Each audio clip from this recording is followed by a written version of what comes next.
Hi friends, இன்றைக்கி அந்த வீடியோவில் என்ன பண்ணிகிட்ருக்கோம் அப்படின்னா, கம்பை நேர் பண்ணுறதுக்காக தீயில வாட்டி ரெடி பண்ணிகிட்ருக்கோம். பழைய கம்பு பூரா நிறையா உடஞ்சி நிறையா சேதமாயிருச்சு. அதனால் வேலை செய்கிறதுக்கு நல்லா இல்லை. அதனால் புது கம்பு ரெடி பண்ணிகிட்ருக்கோம்.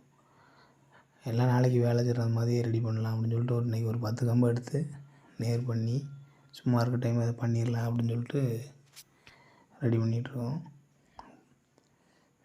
இந்த வேலைக்கு போகிறவங்களுக்கு மேக்ஸிமம் தெரியும். அப்படி எதுவும் தெரியாதவங்க எதுவும் இருந்தீங்கன்னா, அந்த வேலைக்கு போகிறவங்க கம்பை வாட்டுறதுக்கு இந்த வீடியோவை பார்த்து தெரிஞ்சுக்கோங்க.